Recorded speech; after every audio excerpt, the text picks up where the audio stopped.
welcome to ET Now Startup Central, India's first and only daily show dedicated to startups and entrepreneurship.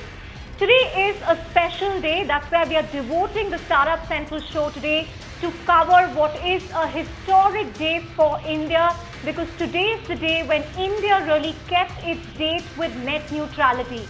In a sweeping order, telecom regulator TRAI has clamped down on differential pricing of any sort, the biggest losers here being Facebook's free basics and telcos such as Bharti, which tried to push Airtel Zero.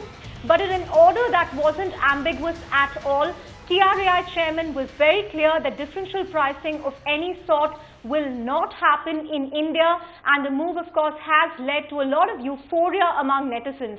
Now, of course, an order such as this also has its share of fine print and devil in the details with respect to telcos pricing their own content differently. But for more on that, we will take that later in the show. Right now, let's take it to TRAI chairman R.S. Sharma, who's clearly won a lot of votes on Twitter today with this historic order. Today we have come out with a regulation which essentially mandates that no service provider shall charge differential pricing on the basis of application, platforms or websites or source. So it should be not based on source, destination, type of content or the application.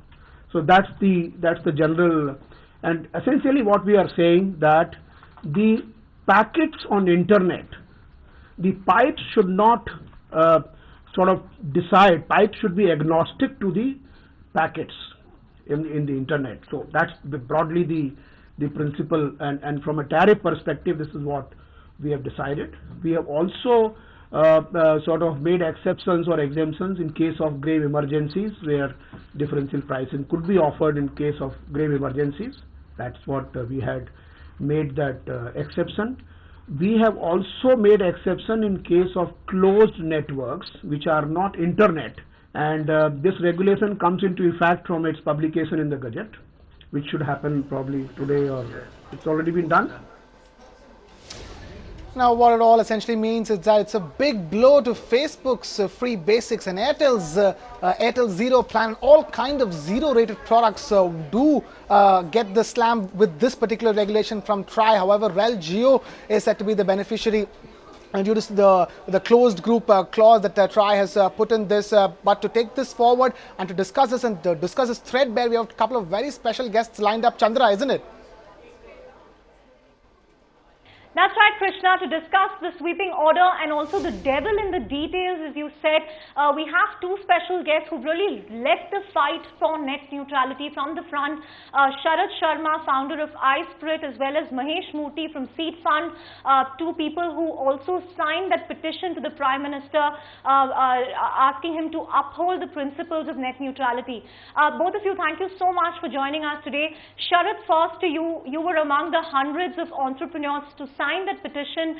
Based on all that you've read and heard so far from the TRAI today, has all this really surpassed your expectations? Absolutely, yes. It does meet our expectations fully. The Save the Internet Coalition has been fighting this battle, and iSpirit, and many of us have been part of that. And, clearly we wanted an unambiguous stand from TRAI on this issue of differential pricing. And the fear that we had, frankly, now that we can, now that this is out, we can mention it, that there would have been some middle ground, some muddled way that TRAI would have taken. And that's not the case at all. If you see the regulation that they have passed, it is unambiguous in favoring net neutrality. It prohibits differential pricing in all situations other than what it describes as grave emergencies. We had some concerns about private networks, but as Mr. R.S. Sharma explained in his remarks, that is also with the intent that people don't use it as a loophole to bypass this regulation. So all in all, this is a very, very good step forward. One must applaud TRAI and its chairman, Mr. R.S. Sharma, for having taken the right decision. Mahesh, over to you. You heard Sharad Sharma saying that it certainly met his expectations. But based on all the commentary that we've heard from R.S. Sharma on this, should one be euphoric, happy, or cautious about the fine print, particularly with respect to telcos that own content which can price their services, in a different way? So, I can tell you my own mood swings on this, Chandra. I started out a little cautious because I heard about this closed user group thing, and over a period of time, I think, I'm almost at euphoria out here. So the key thing out here is really that first, I think we've got to give a big hats off and big credit to Mr. R.S. Sharma and the entire team at TRAI for standing up against an enormous amount of pressure from Facebook, Airtel, and all the other companies who spent hundreds of crores of rupees to try to get to swing India their way. I mean, the fact that they stood up is a big deal. The second thing, really, that's even more interesting, is that this is probably, in my limited knowledge, among the most progressive and clear and sharp-focused pro-net neutrality regulations anywhere in the world. It's even more sharp-focused than America's, what the FCC in America ruled. So out here, for the first time, India is really setting the world standard in terms of unequivocally saying exactly what is okay and what is not okay in terms of offering, differentially priced content on the internet. That in itself is a historic day. We didn't just say yes, we didn't just stand up, but we just hit the ball out of the park with a regulation that is truly going to be historic. And I believe lots more countries around the world should actually follow this Indian example. As far as, there's few gray areas, there are a couple of things which are not covered here, and I want to talk about that. One, this regulation allows for two exemptions. One is what's called a grave emergencies, which, Mr. Sharma explained as what would happen in the case of Chennai floods and stuff. I'm generally okay with that. And the second exemption is really what he talks in terms of, what's on your closed user group, which is your intranet, which is if you have a bunch of people that you're feeding content to. I need to look at this a little clearer. But the intent was very clear. The letter is not clear. The spirit of the law is very clear in terms of saying that TRAI has come out and said that, look, if it looks like the internet but it's not called the internet, we will step in and we will ban it. So that's really clear. The spirit is very clear. Usually we've got these halfway house, middle of the road recommendations. This is absolutely and unequivocally a win for the citizens of India. There is one issue which is outside of differential pricing, which is not covered, which is differential performance or differential speeds, as you want to call it, or differential bandwidth or whatever, or a definition. So the point here is that I do think TRAI has hinted that it may come out with another regulation in this course. So while differential pricing is not allowed, this regulation explicitly allows for the presence of throttling, as in Airtel can decide to throttle Netflix, Vodafone can decide to throttle, Hook and so on and so forth, and Reliance can throttle both. So the throttling or the speeding up or slowing down, deliberate speeding up and deliberate slowing down of content has not been covered by this area by today's regulation, which is entirely on the idea of differential pricing. Still, I understand that regulation will come out again. And I'm hopeful that is just as clear-cut, historic and emphatic as this particular one. I'm a very happy man today. A very happy man, Mahesh Murthy, calling this a historical day for net neutrality. On that note, I'm just going to go over to Sharad Sharma. Mr. Sharma, now I want to ask you spoke about private networks. I want to ask you, there seems to be the devil in the detail over here. How and when is TRAI going to draw the line if content on the so-called intranet goes on the all-important internet? Yeah, I think one has, of course, to study that a little further. It's still, it's still less than 2 hours old, or less than that, even less than that right now, less than 90 minutes old. So one will have to get into the details there. But from what one can read on page 9 of their regulation, and what one has heard Mr. R.S. Sharma say, I don't foresee any issues there. I think the intent of TRAI is very clear, that any network that is an internet that exchanges packets with the internet will be subject to these regulations which prohibit discriminatory and differential pricing. And if somebody has a completely private network, which means that it is not connected to the internet, and there are people only living inside that network, they can't access Google, they can't access Naukri, they can't access Khan Academy, and things like that, then they could have some other system internally. But that, to my mind, is not a very big issue at this point in time, because most of us, are using services that have to be consumed over the internet. The examples that I gave you, including Facebook, I cannot visualize Facebook in a private network. And so I am not concerned about that issue at all at this time. I like to look at the big picture. The big picture is that this is put in place a very clear regulation. And I think, what this has done is that it has shown that India can take leadership when it comes to technology policy. And I think this leadership of India on this particular issue will cascade to many other emerging markets who have been somewhat confused, where, they don't know what to do because they don't have the technical talent available for this kind of policy making. So this is going to mark as an important day for India as we move forward. Important day for India as we move forward, Mr. Sharma over there. I'm just going to come back to Mahesh on the note. Mahesh, I know you're a very happy man. You're a very relieved man after TRAI's final notifications. So I want to play the devil's advocate over here. This is almost like the government providing protection for startups. Doesn't it go against free market and capitalism? And besides, what exactly is the alternative to providing internet for the masses? No, absolutely. Who said we have no alternative to a free basics? That's nonsense. I mean, the alternative to the free basics has just been told to all of India. It's the open internet, right? Of course, there's an alternative to the free basics. This regulation will actually spur the growth of startups. All the government is doing is saying there's a level playing field, guys. You don't have to pay Airtel to get in front of people. You don't have to pay Reliance to get in front of people. You're going to get in front of people anyway. So if you have a startup and you want to be discovered on Google, you can be discovered on Google, because guys on free basics could not use Google. So this is absolutely an entrepreneur-friendly regulation and legislation. This is the government basically clearing the decks and saying there will be no unfair treatment on bandwidth. Or everything on internet, on HTTP, is going to be equally treated. You cannot differentially price packets. That's the best news out there for startups. I think it's incredible. Very vehement Mahesh Murthy there, but Sharad Sharma, coming back to you.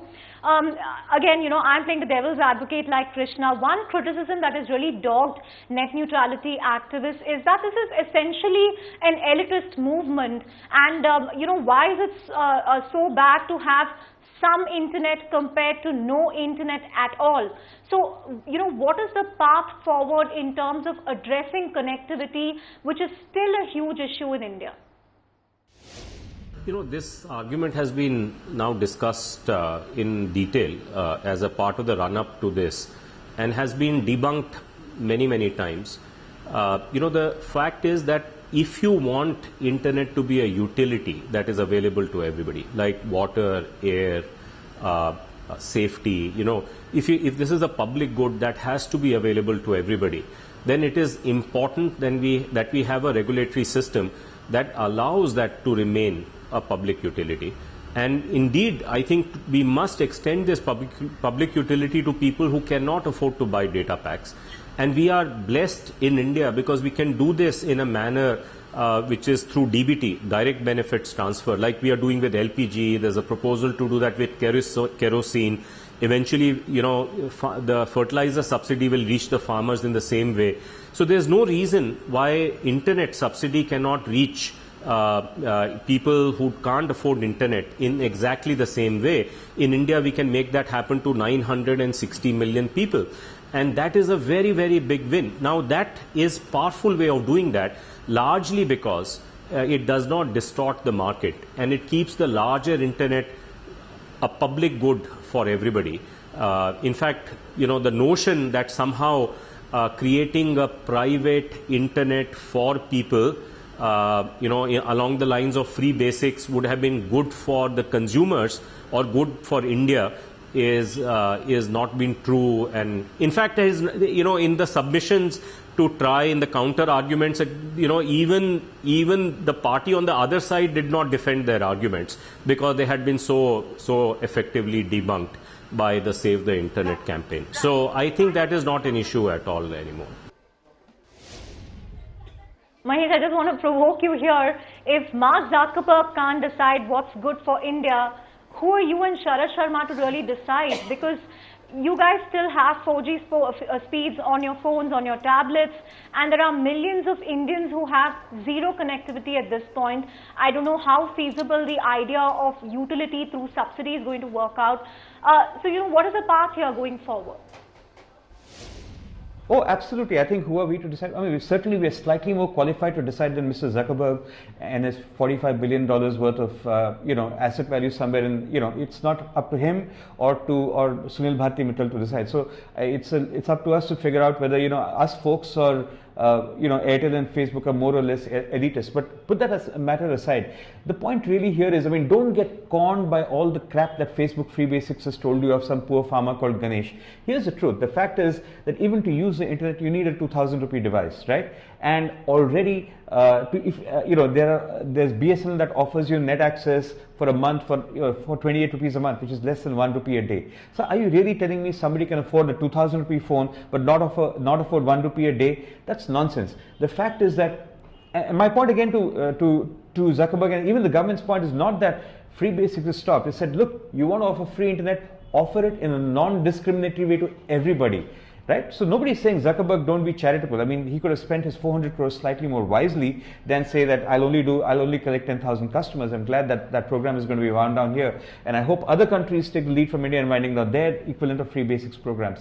But the point very clearly here is that it is not elitist. This is an incredible vote of support for the poorest of the poor in India, where now today the telcos know that they cannot compete by giving you differential pricing, and now they have to compete on actually giving you the whole internet, and that's really going to be incredible. There was an earlier entire entrepreneurial segment, Chandra, I want to tell you, called the mobile value-added services, the mobile SMS and all of those businesses that got wiped out because the telcos were allowed to charge 70 or 80% tax in terms of all the revenues that went through them. They killed an industry, and I'm really glad the government, the TRAI came out and said, we're not going to let it happen again. This is extremely entrepreneurial friendly. It is extremely common man friendly. And I hope, and I congratulate Mr. Sharma and the TRAI, and I really, my message to the Prime Minister, Mr. Modi, and to Mr. Ravi Shankar Prasad is, sirs, this is an incredible regulation. Please support it. And please push it through all of India. What we want to see is more, user-friendly regulations. Like Google saying, look, we'll do 500 railway stations and we'll not offer any discrimination. You can use the entire internet. People want to do CSR, let them do that. Let's not call it CSR and say, I'll only offer you Facebook for free. I really think it's a powerful legislation. We should stand up and applaud it. It is incredible. All right, Mahesh, we get the point, but we do need to, wrap up this debate. So I'll get one last word from Mr. Sharad Sharma of co-founder of Ispirit Foundation. Mr. Sharma, on the face of it, the winner is the ordinary citizen who led the fight against behemoths like Facebook and Airtel, and the loser is Facebook and Airtel. But are there other winners and losers we're missing, in the fine print? A winner like, say, Reliance Jio, which can give its content for a song, and losers being other telcos? Yeah, I think the biggest winner are the ordinary Indians. The second big winner are the Indians' future startups, which will not have to access a paid ramp to get onto the internet. So these are the two big winners from today. And I think, frankly, in my opinion, it also helps the telcos. Why does it help the telcos? Is because if the rules are unambiguous and clear, then they can compete with each other much more effectively, right? So it's when you have ambiguous rules, then one telco competes with another telco, using regulation as a means to do that. And by having unambiguous rules, that way of competition goes away and the best telco will win. So I think it is even good for telcos in the long run. The only losers today are some multinationals who cloaked their commercial interest as the national interest of India, and they tried to hoodwink ordinary Indians into believing that their commercial interest was actually the national interest. They are clearly the losers today. And I'm very happy to see that happen, because we have to, as a big country, as a proud country, wanting to become a product nation and all kinds of, exert its, to find its legitimate place in its world, in this world, we need to make sure that we can see through these kind of shenanigans that the multinationals have been doing for many years in India. This is not the only one. This was the most brazen one, but this has been happening even earlier, and we have to take control of our own public policy and implement it well. Thanks so much for joining us, Sharat Sharma and Mahesh Murthy. I mean, the happiness and euphoria that you guys are experiencing at this point, I'm sure it's wholly well deserved, because I know how much you have been crusading for the cause of net neutrality. So Krishna, that really brings us to the end of the show, and no doubt that it is a win for net neutrality today. TRAI really standing up to the very in-your-face pressure by Facebook, also the plans by Airtel. But the larger question is the unclarified devil in the detail. Is Reliance Jio really going to be the dark horse, the winner, so to speak, because of the regulation today? I guess we've given you the perspective from our experts, so we'll really let the viewers be the judge of that today. Absolutely, we will let the viewers be the judge over here on ET Now Startup Central, with a comprehensive understanding of why TRAI's regulation today is a win for net neutrality. And with that, we wrap things up here on ET Now Startup Central. Coming up next is Market Watch. Keep watching ET Now.